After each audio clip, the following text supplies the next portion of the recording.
தொடர்ந்து நம்ம ஈரானுடைய நிலவரங்களை பார்த்துட்டு இருக்கோம். இன்னைக்கு வந்திருக்கக்கூடிய சில முக்கியமான தகவலை ஒரு தொகுப்பா பார்க்கலாம்.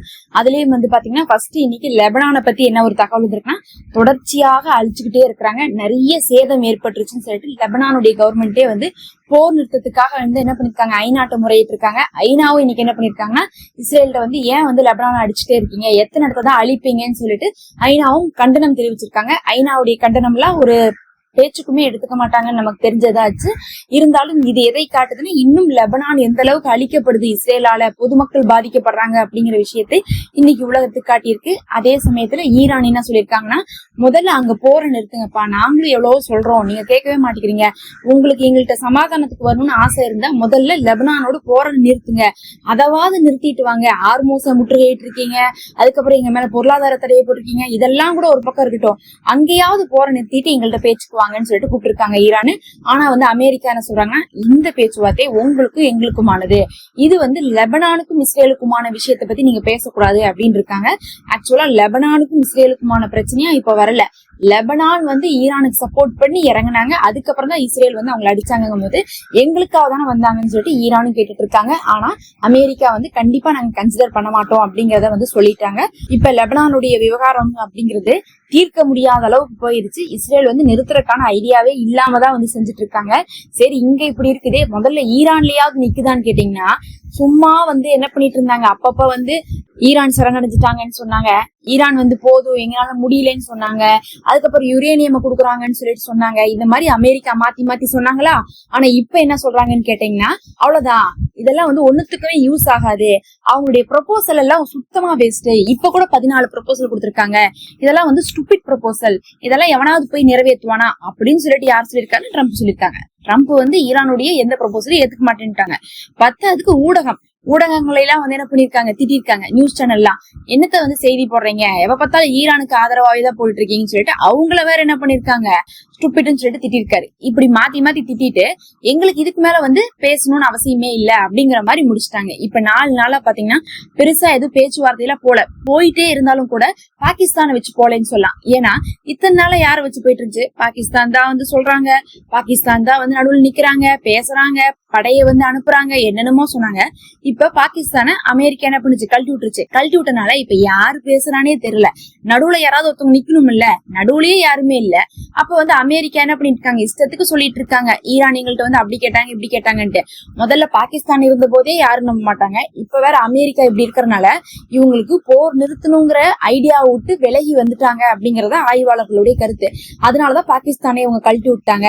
அப்ப அடுத்தது தாக்குதல் தான் ஆரம்பிக்கிறதுக்கான ஐடியால அமெரிக்கா இருக்கிறாங்கன்றத தெரிஞ்சுக்கலாம். அப்ப லெபனான்ல மட்டும் தாக்குதல் கிடையாது, அடுத்தது ஈரான்லயும் தாக்குதல் வர்றதுக்கான எல்லா வாய்ப்பு இருக்கு. திடீர்னு எப்பயாவது வரும்னு சொல்லப்படுது.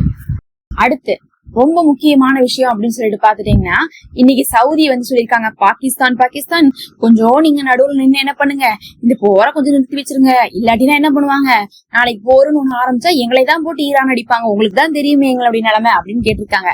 அதுக்குதான் என்ன பண்ணிருக்காங்க, பாகிஸ்தான் யாருப்பா நிறுத்தி வைக்க மாட்டோம்னு சொன்னா, எங்களை கூப்பிடவே மாட்டேங்கிறாங்கப்பா அப்படின்னு சொல்லிட்டு இன்னைக்கு அவங்க புலம்பி தள்ளியிருக்காங்க. இததான் நம்ம முன்னாடியே என்ன சொன்னோம், அமெரிக்கா பாகிஸ்தானை கழட்டி விட்டாங்க, 4 நாளா பாகிஸ்தானை சேர்த்திக்க மாட்டேங்கிறாங்க, பேச்சுவார்த்தையை பத்தியே ஒரு தகவலும் வரமாட்டேங்குது, போர் ஆரம்பிக்கிற நிலைமைதான் இருக்குன்னு நம்ம அதனாலதான் சொன்னோம். என்னன்னா ஆரம்பத்துல இருந்து அவங்களுக்கு தேவைப்பட்டுச்சு இந்த போரை என்ன பண்ணோம், தற்காலிகமா நிறுத்திட்டு ஒரு ப்ரிப்பரேஷனை போடுவோம், அதுவரை நம்ம பாகிஸ்தான் மேல பழிய போட்டு நிறுத்துறோம் சமாதானம் ஏமாத்திட்டு இருக்கலாம். அப்புறம் போர் செய்யறதுக்கு நம்ம ரெடி ஆனதுக்கு அப்புறம் பாகிஸ்தானை கழட்டி விட்டுலாம்னு சொல்லிட்டு இப்ப பாகிஸ்தானை 4 நாளா கழட்டி விட்டதுக்கு பிறகு கத்தார் சொல்றாங்க, சவுதி அரேபியா சொல்றாங்க, கொஞ்சம் போய் சமாதானம் பண்ணுங்கன்ட்டு. ஃபர்ஸ்ட் பாகிஸ்தானால சமாதானமே பண்ண முடியாது, மனசம் பேசுவானா ட்ரம்ப்ங்கிற லெவலுக்கு தான் இருந்துட்டு இருக்கு. அவரும் என்ன பண்ணிட்டு இருக்காரு, மாத்தி அறிவிப்பு கொடுத்துட்டு இருக்காரு. அவர் கொடுக்குற அறிவிப்புல நியூஸ் சேனல்காரங்களே புலம்பி போயிடுறாங்க. பாகிஸ்தான்லாம் பாவம் என்ன பண்ணுவாங்க, அவங்களுக்குமே ஒண்ணுமே புரியாது, எதை வேணா சொல்லிட்டு கடைசியா பாகிஸ்தான் கெஞ்சினாங்கன்றாங்க. பாகிஸ்தான் தான் ஈரானுக்கு சமாதானம் கொடுக்கணும்னு சொல்லிட்டு கேட்டாங்க, அதனாலதான் நாங்க போரை நிறுத்தி இருக்கோம் அப்படின்லாம் சொன்னாரு அமெரிக்கா. இப்படி எல்லாம் மாத்தி மாத்தி பேசிட்டு இருப்பாங்க. பாகிஸ்தான் பேச்சு அங்க எடுபடாது. ஆனா இப்ப பாகிஸ்தான கெஞ்சிட்டு இருக்காங்க அரபு நாடுகள், கொஞ்சம் போய் சமாதானம் பேசுங்கன்னு சொல்லிட்டு. சமாதானம் எல்லாம் பேச முடியாது, ஏன்னா அதுக்கு ரெடியா இல்ல ட்ரம்ப்ங்கிறது இது மூலமாவும் நல்லாவே தெரியுது. இந்த நிலைமையில தான் பாத்தீங்கன்னா காசாக்குள்ள இருந்த கசாமுடைய படை தளபதியை என்ன பண்ணிருக்காங்க, தாக்கி இருக்காங்க. அதுல அவர் உயிரிழந்திருக்காரு. இன்னைக்கு இதை வந்து ஐஆர்ஜிசி வந்து கடுமையாக கண்டிச்சிருக்காங்க. அவர் ஐஆர்ஜிசியில வந்து ஒரு முக்கியமான ஒரு நபராகவும் க்ளோஸா இருந்திருக்காரு. அதாவது ஐஆர்ஜிசிக்கு வந்து க்ளோஸான சில நபர்கள் வந்து இருப்பாங்க. அவங்கதான் வந்து என்ன பண்ணுவாங்க, ஐஆர்ஜிசியோட கான்டாக்ட் பண்ணுவாங்க. லெபனானோ இல்ல வந்து காசாவோ இல்ல ஈராக்கோ அங்கங்க வந்து இருக்கக்கூடிய படையில இருக்கக்கூடிய சில தளபதிகள் அப்படி கான்டாக்ட் பண்ணுவாங்க. அப்படி பார்க்கும்போது இவருடைய இறப்புக்கு வந்து ஐஆர்ஜிசியும் இன்னைக்கு கண்டனம் தெரிவிச்சிருக்காங்க. அவர் வந்து இவங்களுக்கு ரொம்ப முக்கியமான ஒரு நபராக இருந்திருக்காரு. ஈரானுக்கும் காசாவுக்குமே ஒரு முக்கியமான நபரா இருந்திருக்காங்க. ஐஆர்ஜிசியோட தொடர்புள்ள ஒரு நபரா இருந்திருக்காங்க. அவரை தாக்கியிருக்காங்க. இன்னுமாடா நீங்க போரை நிறுத்தி அழிக்கிறத நிறுத்தல அப்படிங்கிற மாதிரி இருக்கு. போர் நின்னு மாச கணக்காச்சு. அந்த போர் முடிஞ்சு லெபனான் போரும் ஈரான் போரும் வந்துட்டு இருக்கு. ஆனா இன்னும் காசால வந்து தாக்குதல் பண்ணிட்டு இருக்காங்கன்னா இததான் லெபனான் சொல்றாங்க. இப்படிதான் எங்க நாட்டுக்குள்ளேயோ போர் நின்னு ஒரு வருஷம் தாக்கிட்டே இருந்தாங்க. இதுக்குதான் நாங்க என்ன பண்ணிட்டோம், போரே ஆரம்பிச்சிட்டோம். போர் ஆரம்பிச்சு அடி வாங்கி செத்தா பரவாயில்ல, போர் நின்னு இருக்கப்ப அவங்க மட்டும் அடிப்பாங்க, நாங்க அடிக்க மாட்டோம். அதுக்குதான் வந்து சமாதானங்கிறதே வேஸ்ட். நம்ம வந்து போரே ஆரம்பிச்சிடலாம் நாங்க முடிவோடு இருக்கோம்னு சொல்லிட்டுதான் லெபனான் இறங்கினாங்க. இப்ப காசால பாத்தீங்கன்னா படை தளபதி அவர்கள் வந்து இறந்திருக்காங்க. இது வந்து பெரும் கொந்தளிப்பை இன்னைக்கு ஈரானுடைய ஐஆர்ஜிசிக்கு நடுவுல வந்து ஏற்படுத்தி இருக்கு. அவங்களே வந்து என்ன பண்ணிருக்காங்க, முன் வந்து ஒரு கடுமையான வார்னிங்கை வந்து கொடுத்திருக்காங்க.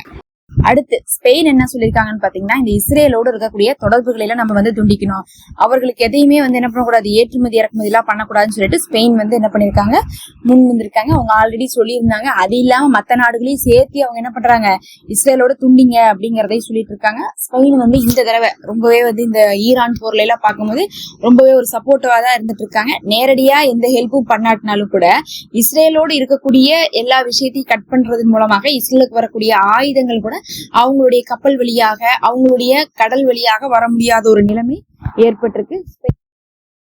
கடைசியா வந்து பார்த்தா ஈரானுக்கு வந்து clock is ticking, they better get moving fast. அதாவது நேரம் முடிஞ்சிச்சு, உங்களுக்கு டிக் டிக்குன்னு போயிட்டு இருக்கு டைம், அவ்வளவுதான், உங்களுக்கு உங்களுடைய கிளாக் முடிய போது, அதுக்குள்ள வந்து என்ன பண்ணுங்க, சமாதானத்துக்கு வந்துருங்க, கிளவரா வந்து ஆக்ட் பண்ணுங்கன்னு சொல்லிட்டு ட்ரம்ப் கூப்பிட்டுருக்காரு. அப்படின்னா இதுக்கு மேல உங்களுக்கு டைம் கொடுக்க முடியாது, நாங்க அடிக்க போறோம் அப்படிங்கறதா இருக்கும். அடிப்பாங்களான்னு கேட்டா நம்ம சொல்லிட்டே தான் இருக்கும், திடீர்னு ஒரு நாள் அடிக்க போறாங்கன்ட்டு. ஏன்னா எல்லா வேலையும் அதே மாதிரியே நடந்துட்டு இருக்கு. அதுக்கு போதுமான அளவுக்கு தயாரிப்புகள் நடந்துருச்சு. ஏன் இப்ப தள்ளிட்டு இருக்காங்க அப்படிங்கறதே யாருக்குமே தெரியாது. அந்த அளவுக்கு இருந்துருக்கு. இன்னொரு ஒரு வாரம் தள்ளி போகுமான்னு கூட நம்ம உறுதியா சொல்ல முடியாது. ஏன்னா நிலைமை அப்படிதான் போயிட்டு இருக்கு. திரும்ப திரும்ப வந்து என்ன பண்றாங்க, டைம் முடிஞ்சிருச்சுன்னு சொல்லிட்டுதான் ட்ரம்ப் சொல்லிட்டு இருக்காரு. ஈரான் வந்து இதுக்கு என்ன பண்ணிருக்காங்க, இந்த அறிவிப்பை பார்த்து பயந்துட்டு போய் சமாதானத்துக்கு போனாங்களான்னு கேட்டா கிடையாது. அவங்க என்ன பண்ணிருக்காங்க, அப்படியா நாங்க தயாரிப்புகளை செய்யறோம்னு சொல்லிட்டு போர் தயாரிப்புகளை செஞ்சிருக்காங்க.